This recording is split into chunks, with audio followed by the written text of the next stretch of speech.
तो हमने जो एग्जांपल लिया था कि अप्रैल 2020 का जो इनवॉइस था फाइनेंशियल ईयर 20-21 का, हमने क्या एग्जांपल लिया था कि 2/4/2021 का जो हमारा इनवॉइस था, ये हमारा इनवॉइस छूट गया था। ये हम मान लेते हैं कि हम इसका क्रेडिट, अब हमने 16/4 की क्या कंडीशन पढ़ी कि 16/4 में कब तक कहता है, वो कहता है उस फाइनेंशियल ईयर के, मतलब इस वाले फाइनेंशियल ईयर ये कब खत्म हो गया, 31/3/2021 को खत्म हो गया। इस फाइनेंशियल ईयर के अगले फाइनेंशियल ईयर का जो सितंबर मंथ है, उस मंथ की जो ड्यू डेट पड़ेगी, उस मंथ की ड्यू डेट 3B की क्या हमने देखी, 20/10/2021 तक हम इसका क्रेडिट ले सकते हैं। ये बात हमने यहाँ पे करी। यहाँ पे इसकी जो पहली वाली डेट निकल के आ गई, क्या निकल के आई, 20/10/2021। लेकिन हमने साथ में सेक्शन 16(2) की कंडीशन भी देखनी है और रूल 36(4) ये भी देखना है कि 5% से ज्यादा तो नहीं हो रहा। 5% से ज्यादा वाली कंडीशन भी साथ में लेके चलनी है कि हमें मान लो ये वाला इनवॉइस जो है, हमें अप्रैल जो हमारा छूट गया था, कौन सा इनवॉइस हमने बनाया था, हमने बनाया था कि 10,000 रुपए के ऊपर हमारा 900 रुपए सीजीएसटी लगा था, 900 रुपए एसजीएसटी लगा था, 11,800 रुपए हमारा टोटल ये इनवॉइस बन के आया था और 900 का हमारा क्रेडिट छूट गया था। मान लेते हैं कि ये इनवॉइस हमें जो है जून 2020 में जो है वो मिल गया। ये फाइल चेक कर रहे थे, इस फाइल में मिल गया, अरे यार ये इनवॉइस इसका तो हमने क्रेडिट ही नहीं लिया। अब इसका क्रेडिट हम ले सकते हैं, बिल्कुल ले सकते हैं। हमें तो उसी साल में मिल गया, अगर ये जून 2021 में भी होता तो भी हमें मिल जाता। जून 2021 मान लेते हैं कि जून 2021 में हमें ये इनवॉइस मिल गया, फाइल हम पिछले साल की चेक कर रहे थे, पिछले फाइनेंशियल ईयर की, उसमें इनवॉइस मिल गया। क्या यार ये इनवॉइस रह गया, अब क्या करें, 1800 रुपए का घाटा हो जाएगा। उसने कहा चलो यार क्लेम करते हैं इसको, पर टाइम पीरियड है हमें तो 20/10/2021 तक हम क्लेम कर सकते हैं। तो इसको क्लेम करने के लिए हमें ये देखना पड़ेगा कि 900 रुपए का जो हमें क्रेडिट लेना है, वो हमारा 5% तक हम हर वो देखेंगे कि हम जो हमारा हर महीने, मतलब जून 2021 में जो हमारा एलिजिबल क्रेडिट बन रहा है, उसका 5% एक्सेस तक ही ले सकते हैं हम। मान लेते हैं, एग्जांपल से समझाता हूँ कि जून 2021 का एलिजिबल क्रेडिट आपका जो है बन रहा था, यहाँ पे आपका क्रेडिट बन रहा था 10,000 रुपए क्रेडिट बन रहा था, और 10 या थोड़ा कम ले लेते हैं, 5,000 सीजीएसटी का क्रेडिट आ रहा था, 5,000 एसजीएसटी का क्रेडिट आ रहा था। तो आप कितना एक्सेस ले सकते हो, 5,000 का 5%, 250 रुपए इसका 5% और इसका 5% मान लेते हैं, तो हमारा टोटल क्रेडिट कितना आ गया, 250 रुपए आप सीजीएसटी क्लेम कर सकते हो इसमें से, और 250 रुपए एसजीएसटी क्लेम कर सकते हो इसमें से, किस मंथ में, जून मंथ में, राइट। इसमें से इतना क्लेम, बाकी कितना रह गया, -900, बाकी हमारा कितना रह गया, 650 रुपए लग गया। फिर हम 650 के लिए क्या करेंगे, अगले महीने फिर हमारा एलिजिबल क्रेडिट कुछ होगा, फिर उसमें से हम देख लेंगे, अगले महीने मान लेते हैं हमारा एलिजिबल क्रेडिट जो है 4,000 रुपए बन रहा है, 4,000 रुपए सीजीएसटी, 4,000 रुपए एसजीएसटी, ऐसे कुछ पड़ा हुआ है। तो इसमें से भी हम देख लेंगे कि 5-5% हमारा कितना बनता है, तो 200 रुपए हम यहाँ पे क्लेम कर लेंगे।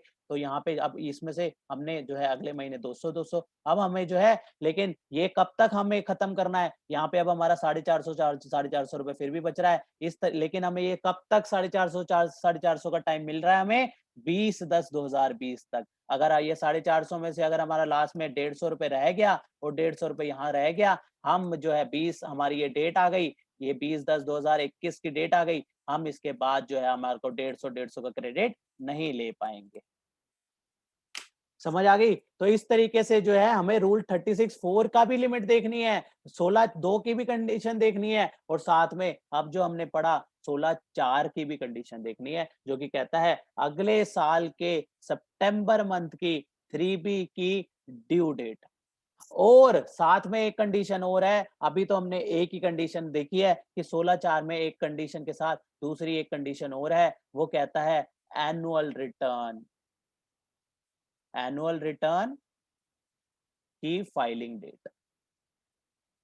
अब ये एनुअल रिटर्न क्या है, जब हम रिटर्न्स वाला चैप्टर पढ़ेंगे, वहां पे हम एनुअल रिटर्न के बारे में बात करेंगे। एक पूरे साल की रिटर्न जाती है, जिसको हम जीएसटीआर 9 भी हम बोलते हैं, अगर प्रैक्टिकली ध्यान हो तो जीएसटीआर 9 जो जाती है, उसकी जो है ड्यू डेट की यहाँ पे बात करी गई है। मोस्टली यहाँ पे उसकी ड्यू डेट जो है 31 दिसंबर जो है रहती है। जैसे इसकी जो ड्यू डेट क्या थी यहाँ पे, सितंबर, इसकी सितंबर मंथ की रिटर्न पड़ी 20/10/2021, राइट। इसको कलर चेंज कर देता हूँ।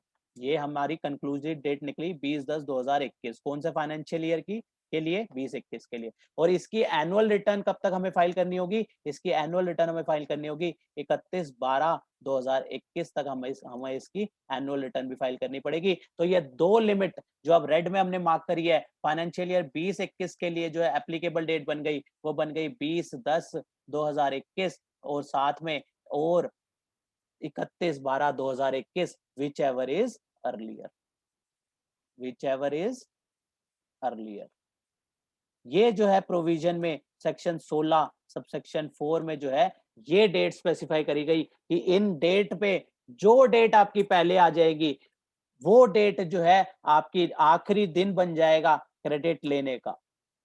अब ऐसी डेट क्यों डाली गई? अब हो सकता है यहाँ पे जो पहली वाली उसमें डेट डाली गई है वो फिक्स डेट डाल दी गई है, वो सितंबर मंथ की 3B की ड्यू डेट डाल दी गई है। यहाँ पे उसकी ड्यू डेट डाल दी गई है, इसकी ड्यू डेट ऑलमोस्ट फिक्स रहेगी। लेकिन जो सेकंड कंडीशन थी एनुअल रिटर्न की, जो एनुअल रिटर्न की सेकंड कंडीशन थी, वहां पे फाइलिंग डेट मानी जाएगी। हो सकता है उसकी रिटर्न आप पहले ही फाइल कर दो, 20-10/2021 से पहले ही फाइल कर दोगे तो आपकी पहले की डेट मान लेंगे। उस डेट के बाद मान लो आपने ये जो है एनुअल रिटर्न फाइल कर दी, ये फाइल कर दी आपने 15/9/2021 को ही फाइल कर दी, आपकी सारी चीजें प्रिपेयर थी, आप अपनी GSTR 9 आपने जो है ये फाइल कर दी, 15/9/2021 को फाइल कर दी। तो अब आप 15/9/2021 के बाद कोई भी क्रेडिट नहीं ले सकते। ये लास्ट, ये आपकी एनुअल रिटर्न जो है लास्ट एक तरीके से पूरे साल की जो है क्लोजर रिटर्न होती है, उस वो रिटर्न आपने फाइल कर दी, उसके बाद आप नहीं कर सकते। इसमें पहली वाली केस में यहाँ पे टाइम तो पड़ा था, लेकिन आपने एनुअल रिटर्न फाइल कर दी टाइम से, तो जो है पहले ही फाइल कर दी, तो आपकी जो पीरियड है अपने आप ही कम हो गया। लेकिन इसकी जो लास्ट डेट रहती है वो जो है 31/12/2021 जो है इसकी ड्यू डेट रहती है, जो कि 20-10/2021 के बाद रहती है। लेकिन 20-10/2021 पहले ही आ जाएगी तो हमारी आखिरी डेट जो है 20-10/2021 बन जाएगी। लेकिन अगर हमने एनुअल रिटर्न पहले फाइल कर दी तो वो वाली डेट जो है हमारी पहले वाली डेट जो है हमारी लास्ट डेट बन जाएगी to avail credit under section 16 subsection 4। अब मैं प्रोविजन पढ़ाता हूं कि प्रोविजन में सेक्शन 16 सबसेक्शन 4 के बारे में क्या लिखा गया है। A registered person shall not be entitled to take ITC, allowed नहीं होगा आईटीसी लेना इन रिस्पेक्ट ऑफ इनवॉइस और डेबिट नोट। हमने एग्जांपल लिया 20-21 का इनवॉइस आया, हम उसका क्रेडिट अब नहीं ले सकते। कब नहीं ले सकते? After the due date. Word को ध्यान रखना, after the due date. Due date है यहाँ पे, फिक्स डेट हो गई एक तरीके से, of the furnishing of return under section 39 3B की, कौन से मंथ की? Of September following the end of financial year. End of the financial year 20-21 का हमने एग्जांपल लिया, तो 20-21 के खत्म होने के बाद जो सितंबर पड़ेगा उस सितंबर मंथ की यहाँ कहता है ड्यू डेट, उस सितंबर मंथ की ड्यू डेट जो है वो ड्यू डेट जो है वो आखिरी डेट हमारी बन जाएगी क्रेडिट लेने की। यहाँ पे कहता है और, या फिर और फर्निशिंग ऑफ एनुअल रिटर्न। यहाँ पे ड्यू डेट नहीं कहा, यहाँ पे due date of annual return नहीं कहा, यहाँ पे फर्निशिंग ऑफ एनुअल रिटर्न कहा। मतलब जिस दिन आप फाइल कर दोगे अपनी GSTR 9 तो उस दिन आपकी जो है टाइम पीरियड ही खत्म हो जाएगा, आपने पहले फाइल कर दी तो। लेकिन अगर आपने 20-10/2021 के बाद मतलब अक्टूबर जो है जो ड्यू डेट ऑफ सितंबर मंथ के जो है वो लास्ट पीरियड तो है ही है, लेकिन इस अगर 9 पहले फाइल कर दी तो वो वाली डेट बन जाएगी, विच एवर इज अर्लियर। तो ये सेक्शन 16 सबसेक्शन 4 जो है ये बात कहता है। बहुत ही इंपॉर्टेंट सेक्शन। आज हमने दो इंपॉर्टेंट सेक्शन मेनली बात करी, सेक्शन 16 सबसेक्शन 2 में हमने 4 कंडीशन की बात करी, तो उसके बाद हमने सेक्शन 16 सबसेक्शन 4 में जो है 2 कंडीशन की बात करी।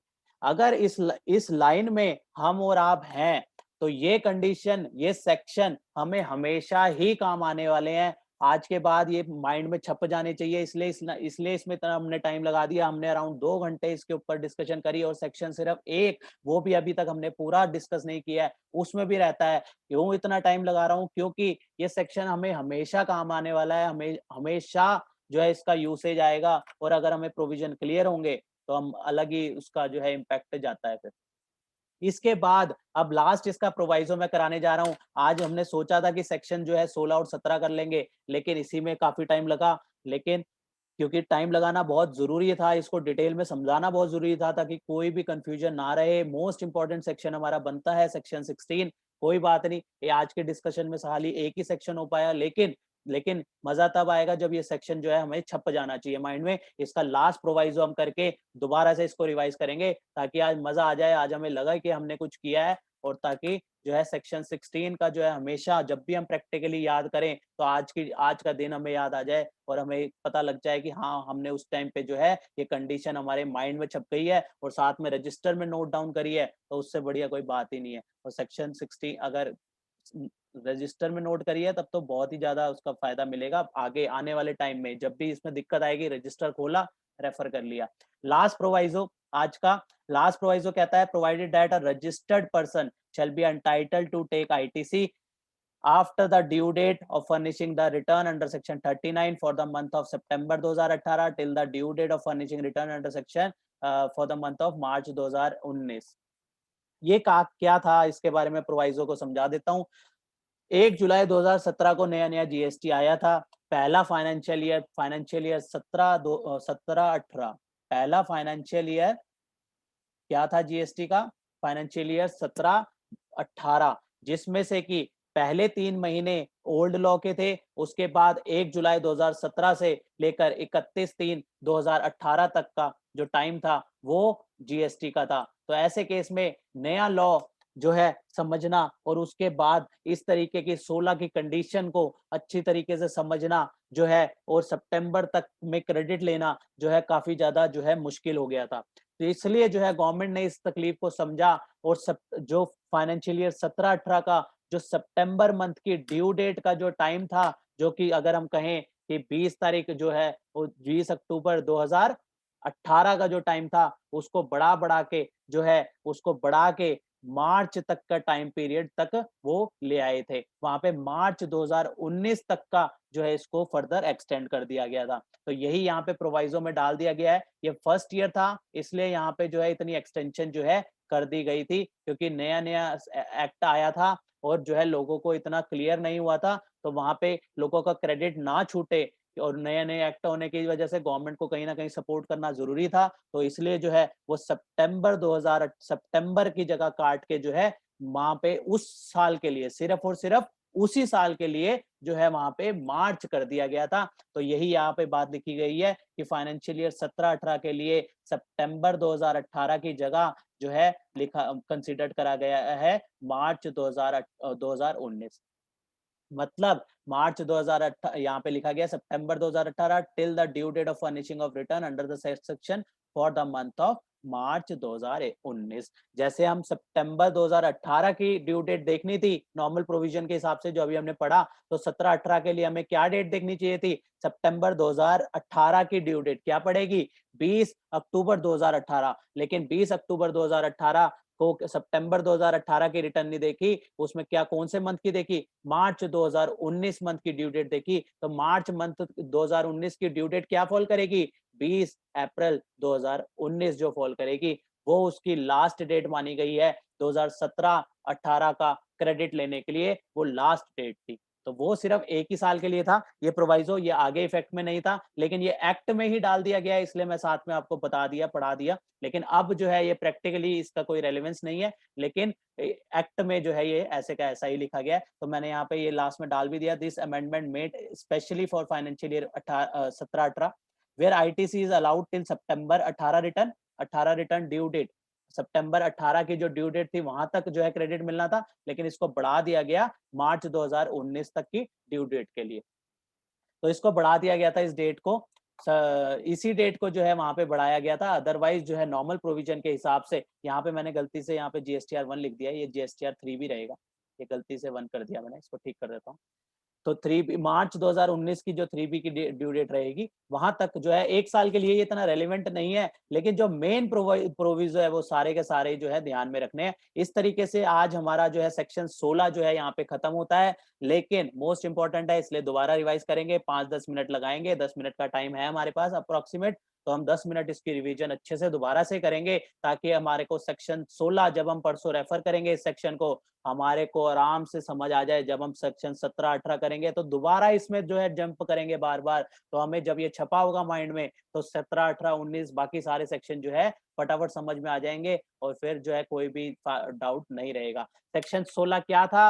एलिजिबिलिटी और कंडीशन लगाता था आईटीसी लेने के लिए। वन क्या करता था? वन ने तो भंडारा खोल दिया, उसने कहा कि कोई भी रजिस्टर्ड पर्सन जो है क्रेडिट ले लो, क्रेडिट ले लो, क्रेडिट ले लो। लेकिन तब जब वो बिजनेस के लिए यूज हो रहा है, पहले सबसेक्शन ने तो मजे करा दिए सबके। फिर आ गया सबसेक्शन 2, वो कहता है रुक जाओ, क्रेडिट नहीं मिलेगा, क्रेडिट तो तभी दूंगा जब 4 कंडीशन सेटिस्फाइड होंगी। 4 कंडीशन सेटिस्फाइड होने के लिए क्या, तभी ये इतना इंपॉर्टेंट बच गया, क्योंकि इसने रोक दिया, इसलिए 16(2) बहुत इंपॉर्टेंट है। तो 4 कंडीशन क्या कहती थी? पहली कंडीशन, अब बिना देखे बोलेंगे हम सब, पहली कंडीशन क्या थी? टैक्स इनवॉइस या डेबिट नोट होना चाहिए, या बिल ऑफ एंट्री जिसके ब्याज पे हम क्रेडिट ले सकते हैं, वो हमारे पास होना चाहिए, आपके पास रिसीव होना चाहिए, मैंने काटा आपको मिला, वो रिसीव होना चाहिए। दूसरी कंडीशन क्या थी? गुड्स या सर्विसेज रिसीव हो जानी चाहिए। अगर आपकी जगह किसी और को भी, आपकी डायरेक्शन में मैंने किसी और को भी दी है, तो मान लिया जाएगा कि आपको रिसीव हो गई है। सेक्शन 16 सबसेक्शन 2 क्लॉज बी की कंडीशन मान ली जाएगी कि फुलफिल हो गई है। उसके बाद तीसरी कंडीशन क्या थी? तीसरी कंडीशन क्या थी? बी वाली कंडीशन जो थी वो दोनों में रहेगी, गुड्स और सर्विसेज में। गुड्सों में फिजिकली डिलीवरी होगी, सर्विसेज के केस में आपकी जगह किसी और को मैंने सर्विस दे दी, तो मान लिया जाएगा, आपने कहा कि मेरी जगह इसको दो सर्विस, तो मान लिया जाएगा कि आपको सर्विस मिल गई है, आप उसका क्रेडिट ले सकते हैं। सी में क्या पढ़ा था? कि पेमेंट हो जानी चाहिए। मैं जो है टैक्स डिपॉजिट कर चुका हूं, लेकिन लेकिन आपकी ड्यू डेट भी रहेगी, मेरी ड्यू डेट भी रहेगी, मेरे चक्कर में आपका नुकसान ना हो, इसलिए जो है सेक्शन 41 आपको प्रोविजनल क्रेडिट देता है, कहता है कोई बात नहीं अलाउ कर दो, लेकिन क्रेडिट प्रोविजनल है, मुझे पे करना ही पड़ेगा। ऐसा ना हो मैं पे भी ना करूं, आपको भी क्रेडिट मिल जाए, गवर्नमेंट नुकसान नहीं कराएगी। ये प्रोविजनल क्रेडिट है, इसको डिटेल में हम सेक्शन 41 में रेफर करेंगे, लेकिन क्रेडिट आपको प्रोविजनली अलाउड हो जाएगा। चौथी कंडीशन क्या थी? कि रिटर्न फाइल हो जानी चाहिए। He has furnished the return. आप रिटर्न जो है सेक्शन 3B की फाइल करोगे तो उसका क्रेडिट वहां पे आप क्रेडिट ले लोगे। जब हम 3B फाइल करते हैं तो वहां पे हम उसका ई क्रेडिट लेजर के थ्रू जो है उसका क्रेडिट ले लेते हैं। उसके बाद प्रोवाइडेड डाला गया कि अगर लॉट्स में माल रिसीव हो रहा है तो जब लास्ट लॉट रिसीव होगा तब मैं एंटाइटल्ड हूंगा क्रेडिट लेने के लिए। जब आखिरी इंस्टॉलमेंट रिसीव हो जाएगी तब जाके पूरा का पूरा इनवॉइस का क्रेडिट जो है वो तब मिलेगा, पहले नहीं ले सकते। उसके बाद क्या प्रोवाइजो डाला गया? बहुत बहुत बहुत इंपॉर्टेंट वाला प्रोवाइजो क्या था, जिसका मैंने कहा कि प्रैक्टिकली में कम यूज हो रहा है, लेकिन हमें पता होना चाहिए, कहीं पे भी जाएंगे तो हमें हमें जब ये चीज पता होगी तो एक अलग ही उसका इफेक्ट पड़ेगा कि 180 डेज के बारे में आपको प्रोविजन पता है? हाँ पता है, अब पता लग गया है। क्या प्रोविजन है? कि 180 दिन के अंदर अगर आपने मेरे को पेमेंट नहीं करी, जिसका आपने क्रेडिट ले लिया था, तो आपको आईटीसी क्या करना है? आईटीसी रिवर्स करना है? नहीं, आईटीसी रिवर्स नहीं करना, आपकी आउटपुट टैक्स लायबिलिटी में ऐड हो जाएगा। क्यों हो जाएगा? क्योंकि हो सकता है उस मंथ में आपके पास क्रेडिट ही आईटीसी हो ही ना, क्योंकि 6 महीने बाद रिवर्स करना है ना, उसी महीने तो रिवर्स करना नहीं। तो 6 महीने बाद हो सकता है आपके क्रेडिट ही ना हो, तो इसलिए उसने गवर्नमेंट ने कहा भैया तुम आईटीसी को छोड़ो, आपने आईटीसी जो क्लेम किया था वो आउटपुट टैक्स लायबिलिटी में ऐड करो, और उसके ऊपर 6 महीने का मुझे नुकसान हुआ है, 6 महीने का साथ में इंटरेस्ट भी दो। फिर आपने कहा यार ये तो गड़बड़ हो गई, और साथ में मैं अलग से फोन कर रहा था भाई पेमेंट का क्या हुआ? 8वें महीने में जो है वो आपको फिर से माल चाहिए था, आपने कहा कि ठीक है यार मैं पेमेंट करता हूँ, आपने मुझे 11,800 रुपए की 8वें महीने में जब पेमेंट करी, तो आपको जो है उसका 900 रुपए का क्रेडिट अलाउ हो गया। तब वो आपको क्रेडिट जो है अलाउ हो गया। ये कहाँ था? ये सारी बातें जो थी प्रोवाइजो में डाली गई थी। प्रोवाइजो फर्दर ये प्रोवाइडेड दैट में और प्रोवाइडेड आल्सो दैट में यही बात करी गई थी कि 8वें महीने में जब आप मुझे पेमेंट कर दोगे तो आपको क्रेडिट जो है मिल जाएगा। सेक्शन 16 सबसेक्शन 3 क्या था? कि अगर आपने कैपिटल गुड्स के केस में अगर आपने क्रेडिट ले लिया उसका, अगर आपने जीएसटी अगर आपने पूरा का पूरा कैपिटलाइज कर दिया और क्रेडिट उसके ऊपर डेप्रिसिएशन क्लेम कर दिया, 1,18,000 वाला जो हमने एग्जांपल लिया, तो 18,000 के ऊपर आईटीसी नहीं मिलेगा। इसलिए आपको क्या करना है? 18,000 का पूरा आईटीसी बुक करो, 1 लाख का जो है वो कैपिटलाइज करो, सीधा का सीधा। ठीक है, तो अगर ये पॉइंट नंबर 3 यही कहता है कि आपको ये नहीं है कि आप एक साइड से डेप्रिसिएशन का भी बेनिफिट ले रहे हो और जीएसटी का भी क्रेडिट ले रहे हो। अगर आपने डेप्रिसिएशन क्लेम कर लिया तो जीएसटी नहीं मिलेगा। सबसे 16 सबसेक्शन 4 क्या कहता है? बहुत इंपॉर्टेंट है, सबसे अच्छा टाइम लगाया हमने इस पे। क्या क्या बात करता है? कि हम कब लास्ट डेट क्या रहेगी हमारी आईटीसी लेने की, फाइनेंशियल ईयर खत्म होने के बाद जो ईयर आ रहा है उस ईयर के सितंबर मंथ की ड्यू डेट, उस मंथ की सितंबर मंथ की ड्यू डेट जो रहेगी वो जो फ्रीज हो गई हमारी डेट उस तारीख तक, या फिर और क्या कहता था, जब आप एनुअल रिटर्न फाइल कर दो, जब आप एनुअल रिटर्न फाइल कर दो विच एवर इज अर्लियर, पहले फाइल कर दोगे तो आपकी ड्यू डेट 20/10 से अब खिसक के वो वाली डेट आ जाएगी, लेकिन एनुअल रिटर्न कब तक फाइल करनी होती है लास्ट, ये हम सेक्शन अलग से पढ़ेंगे रिटर्न चैप्टर में, लेकिन यहाँ पे बता देता हूँ 31 दिसंबर तक जो है हमें एनुअल रिटर्न फाइल करनी होती है, जीएसटीआर 9 जिसको हम कहते हैं वो हमें फाइल करनी होती है। तो ये हमने सारी की सारी सेक्शन 16 की 4 कंडीशन, सिर्फ 4 कंडीशन सेक्शन 16 की हमने क्या पढ़ा, एक सेक्शन पढ़ा, 4 कंडीशन पढ़ी, साथ में हमने रूल 36 पढ़ा। जब हमने सेक्शन 16 ही सारा रिवाइज कर लिया है तो सेक्शन रूल 36 भी हम 2 मिनट उसमें भी लगा देते हैं। तो हमने रूल 36 में क्या क्या डिस्कस किया था, हमें टैक्स इनवॉइस और डेबिट नोट की जगह हम किस किस का क्रेडिट ले सकते हैं, हम साथ में डेबिट नोट की जगह बिल ऑफ एंट्री जब हम इंपोर्ट करेंगे तो हम उसके ऊपर आईजीएसटी हमें आरसीएम में पे करना होता है, तो हम जो आईजीएसटी पे करेंगे उसका भी हम क्रेडिट जो है ले सकते हैं, इसलिए वहां पे एनी अदर डॉक्यूमेंट लिखा हुआ है।